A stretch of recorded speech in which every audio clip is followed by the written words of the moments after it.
Hi, it's Katrina Kavanagh here.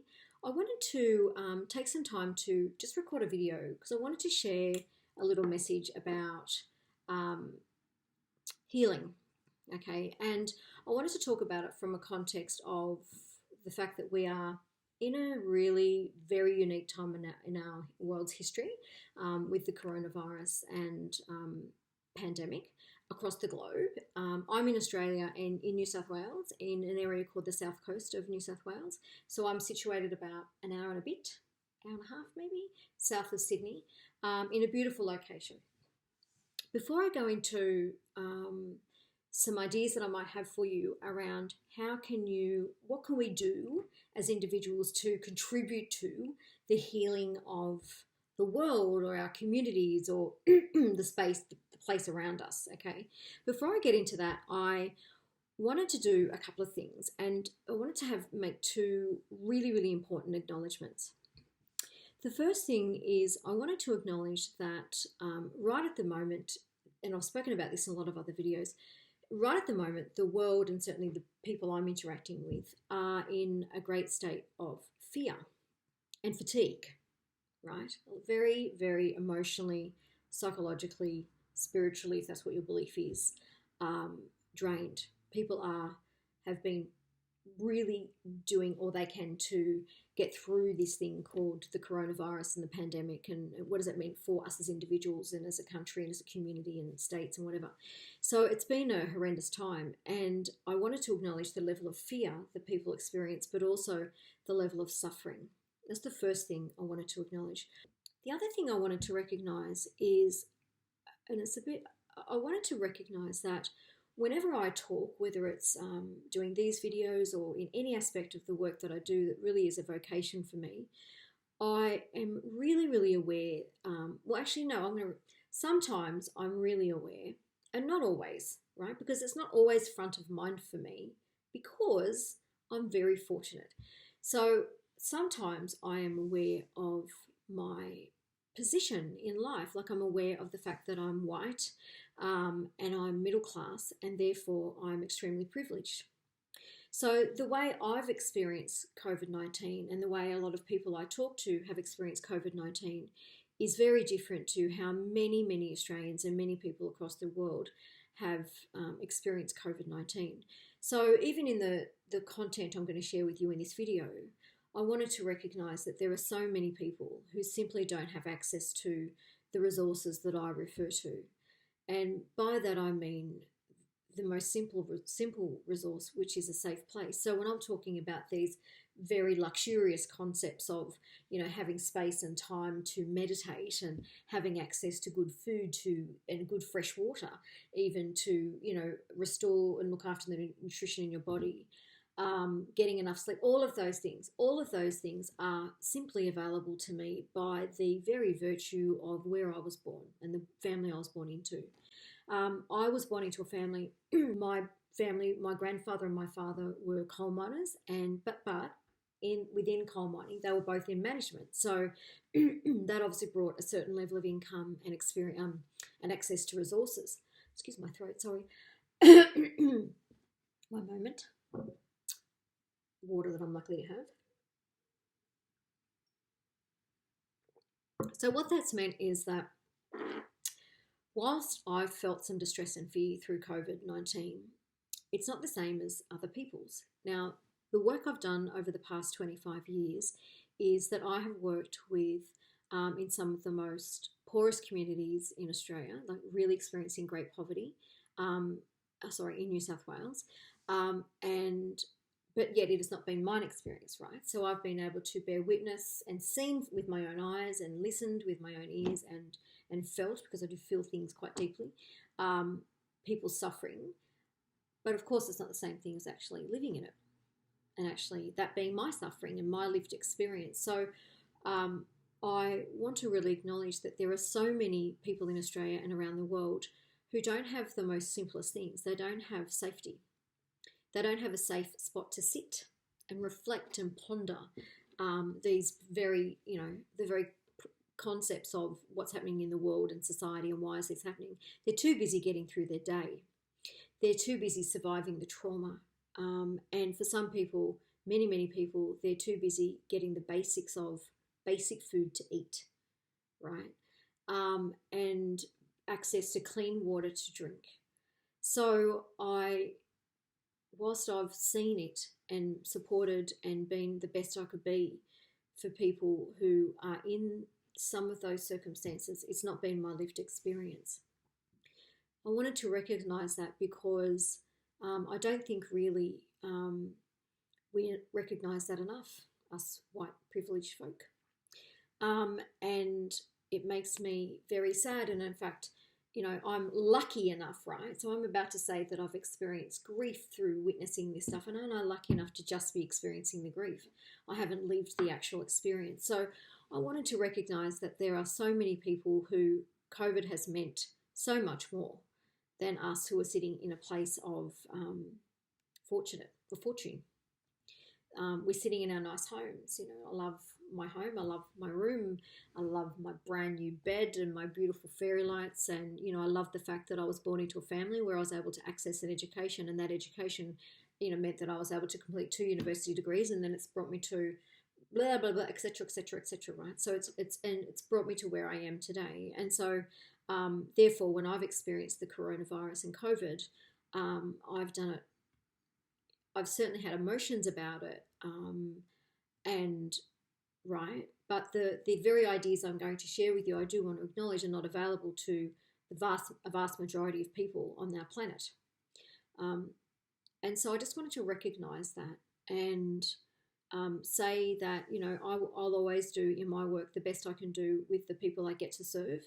And for, 19 and 20 years of my 25 years, it's been my vocation to do the very best I can, to use my privilege, I guess. I wasn't aware of it sometimes that I was doing that, but to use my privilege in a way that's been helpful. Of course, making mistakes, of course, stumbling and doing it wrong. Sometimes, because there's nothing like a nice white middle class social worker walking to a home of someone. I mean, how intrusive and, and so many things. So I just wanted to recognize that. And for those of you who can join with me and practice some of the things I'm about to share with you, we almost owe it to the people that can't to do it in a way, because they don't have the luxury that we have to do it. And if we're going to look at changing the world and doing all we can for ourselves and for the globe to bring about healing and a sense of peace, those of us who can, I invite you to join with me. So if you are fortunate to have a safe place and to be able to access nature and to have your freedom, okay, then this message is for you. If you are not, then I want to say to you that when I do the work that I'm talking about, my intention is that some of the work I do on myself, that therefore then reflects on, and energetically the concept is to shift out to the globe and to other people. My intention is that some of that lands and rests with you as well. People had lives before COVID, and people have suffered before COVID, and people are suffering now. So what I wanted to talk about is, what do we do if we are fortunate enough to have safety and a social construct that's given us an opportunity to have space and time? And we're here feeling really, really afraid and really worried. And I would have to say the word is quite helpless and hopeless about what can we do. Some people are saying, the world's going to hell in a handbasket, and that people are feeling a real sense of distress and trauma with that. So I'm not getting into. This is not about the politics or the pro against anything. And again, I'm lucky to have that luxury, right? But it's not that. This is about what can we who have the capacity to do it do to heal, contribute to the healing of our relationships around us and the community and our country and our state and the globe, right? So I wanted to make a few suggestions. So I was thinking about this, and at the same time, I also have come through personally a time where People who know me know that I've gone through a separation and am at the end of a divorce at the moment, and that's been a few years in the making, and it's been a very hard time for all of us in our family, and it's, you know, I would have to say that the person I am today is certainly not the person I was 12 months ago, or 2 years ago, and certainly not 5 years ago. And so, but that's what happens, you know, we never waste a crisis. And so through what I've experienced, I feel like I've grown a lot. And one of the things that's grown for me is my sense of worth and sense of value, self-worth, self-value, and self-love. Now, prior to this, I would have said, you know, I really do love myself because I've done lots of work over the years. I never, as a therapist, expect people to do all the work. I've always been working on myself as well, because that's what I think you should do. And, you know, quite frankly, we all need it. So I've done a lot of work, and I've sat and stood in front of, you know, lots of hundreds of people, when I add it all up, even thousands, and said, you know, I have 3 loves in my life, and one is myself, I love myself, and one is, the other is my children, and the third thing is empathy, right? And so for a long time I've said that, and I've said that I love myself very authentically. I've meant it, and I've felt the, is it resonance? Is that the right word? Resonance between my words and how I felt in my body. But of course, experiences bring up where there's always more room to heal and grow. So coincidentally with what's going on globally, for me personally, I've come to a place where I've been racking my brains about, you know, what can I do to really shift contribute to the healing that needs to take place around me, and also, you know, globally.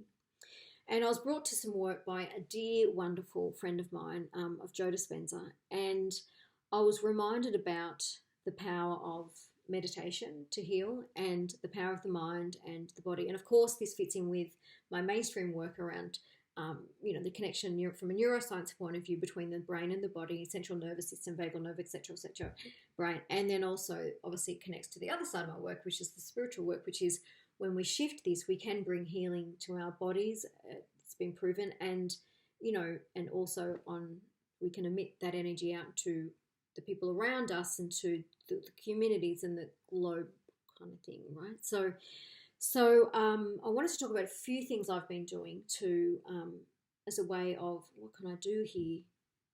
I know I'm going to work on healing myself even more, because I know that when we heal ourselves, we heal the world. And that might sound very contrite to many, many people, and I truly respect your view, and I don't wish to encroach on that in any way. It's a view I have that when we do work on ourselves, it changes the way we experience everything, and we contribute, right? So I may not be able to influence my leaders directly, but, you know, I can shift how I feel about myself, and then that changes how I interact with those directly around me, and then that, of course, I believe in the ripple effect of life, and then those ripples flow out and eventually do make a difference. So I wanted to share with you what I've been doing. So for the last little while, I've been, and by the way, we never quite get there. It's an endless task, this self-healing, right? And not that we have to constantly be there. We need to revel in the joy and the excitement and abundance and stuff that happens in our lives. But there's a season, right? There's a season for healing. There's a season for enjoying the fruits of our healing labor. And then there's a season for healing again. And so, you know, and sometimes those two things are separate seasons, and sometimes they blend as seasons, you know. So I want to share with you some things I've been doing. So I've begun meditating for 1 hour a day, and do that. Now, you don't need to meditate for an hour a day. You can meditate for 1 minute a day. It doesn't matter. But the slowing down of the mind and finding the place that rests between the past and the future can be extremely profoundly healing. The area I'm focusing on, because I want to heal thyself and heal the world, and I want to bring more peace and love out into the world, I'm actually working a lot on self-love. So that's why I was rambling about the self-love stuff before. So keep with me, I'm getting to the point. And so the self-love piece for me is, whilst I know I do love myself, there's always experiences that we have. And over the last few weeks to a couple of months, I've been finding how to be Katrina, the person who is no longer married, is ending a marriage, so I should say, completing a separation and completing a divorce. And so I've had to work through that, and that's brought up some stuff, right? Got some stuff, and you know, you always think you're further along than you are, right? And so I was humbled a little bit, and a lot actually, and thought, no, I've still got some work to do, right? And so I've chosen to do some self-love work, and it's been beautiful. So I'm fortunate enough, I'm meditating for an hour each day, and it's absolutely wonderful. I'm focusing on receiving love. So, because I'm a giver, so I give lots of love everywhere. But I need, part of my learning is how to receive love, right? So I know I love myself, and it's that next level of loving myself enough to be relaxed in a state of being able to go with the flow to receive love. And so this is what I've been doing. It's very exciting. So the work I've been doing then is, and the receiving of love is from experiences, it's from other people, be they, you know, friends, people, you know, people I'm into. And it doesn't have to be, you know, big love. It might be little L love, you know, it might be little connection. It might be liking, you know, love is there's the continuum, right? And so there's all kinds of love. So my thing has been about that, and it's been absolutely beautiful. And I've been spending some time manifesting and visualizing, you know, the kind of life I'm manifesting and creating for myself and the girls moving forward. And there's for me individually as a woman, and making connections, and there's me individually in my work, and there's me, Katrina, the mum. And they're different categories, right?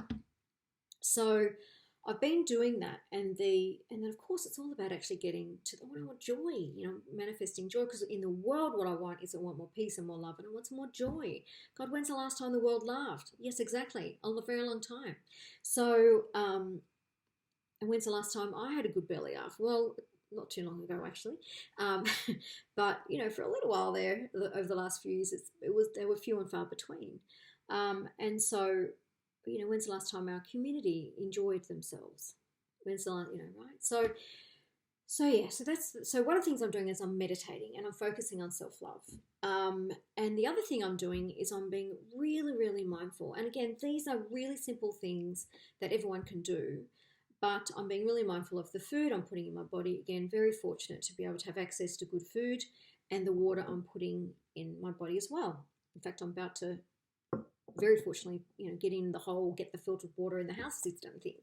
So yeah, so we're doing that, and I've got the girls going through some healthy eating changes. It's going well, going well. It's a bit tricky, but we're getting there, right? Because I've been, you know, I'm a big fan of chocolate, right? So and yeah, love chocolate. So, you know, and I'm not saying we must still eat chocolate. Okay, it's good sensory thing.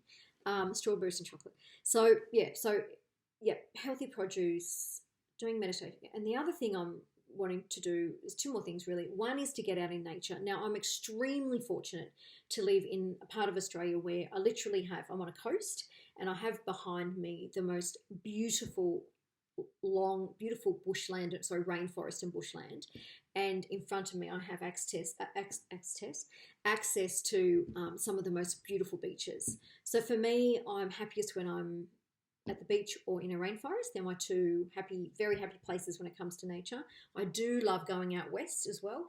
I've lived in the central west, so I love it out there, and that whole Australian bush feeling, I love it. So I'm happy there. And I'm doing my best to get out in nature as regularly as possible, because it really fills me up. And the other thing I'm doing is I'm, you know, as part of my coming out and connecting with myself as Katrina the woman, and who am I really, and is, you know, really regaining a sense of physical and emotional self-mastery over my body. And so that's been, you know, I've got together with a PT, a personal trainer, again, very fortunate.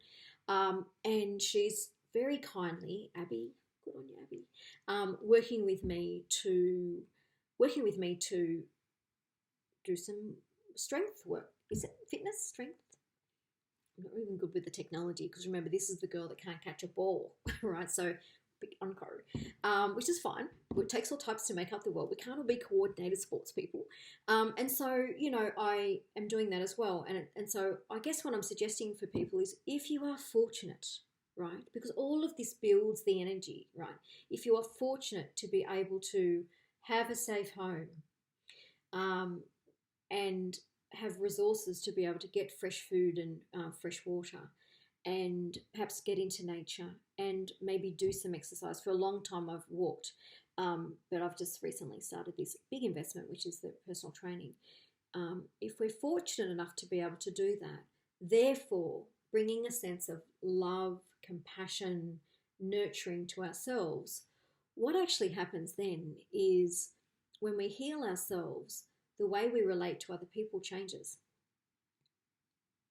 Whether it's in personal, close relationships or whether it's in the person you wave to across the street. Okay. The other thing is it also means that we energetically, when you're feeling that sense of love and therefore treating others, I'm a big believer in the ripple effect. Have I said that already? And it ripples out. What we do here ripples out energetically across the space that's in front of us. And if you have a more spiritual view, then, the space that's in front of me is actually my front yard, the road, my community, my area, my state, the country, the globe. And so whatever I'm doing here goes to reason, flows out through to there. And I do appreciate that this could be quite airy-fairy. But at the moment, we're experiencing in the world a lot of ruptures. If I always talk about in every relationship, we have connection, and then something might happen, whether it's a little bickering fight or a moment or a misunderstanding, right through to severe abuse and trauma. And whenever any of those things happen, it's a rupture, right, to a connection. And so the only way through that, to get through that in a healthy way, is to be active in repairing. So for me, I'm repairing my connection with myself. I am therefore repairing, right, naturally. I'm putting energy out into the world of repair. And at the moment, whether it's between people in the street or people in really horrendous circumstances like I described before, that don't have white middle-class privilege, there is a lot of disconnection. And then the COVID, there's lots of disconnection. There's lots of connection still in all of those examples, but there's still lots of disconnection. So my thing is, the more connected and healed I am with myself, then the more that sense of connection should flow and filter out across my community, my country, and the globe, and obviously in my most intimate relationships as well. So it's a little idea, and I hope that this message lands and gets in front of the people that who it will resonate with, because you're our people, and the more that we heal ourselves, the more healing happens in our love relationships, life relationships, maternal relationships, paternal relationships, friendships, professional relationships, community, and the globe. So you have an opportunity, right? And so I'm taking it because I can. And it's for me, and it's for those who can't. It's what I can do. It's the bit I can do. So I don't feel as helpless and hopeless, and I can just help. It's my way of helping. And I'm fortunate to help myself as well. It's kind of a win-win for me and others. Okay, so I hope this message has been helpful to you and it's reached the right people. From my heart to yours, I send lots of love and lots of peace, and I set the intention for lots of reconnection and connection for us all. All right, take care. Bye-bye.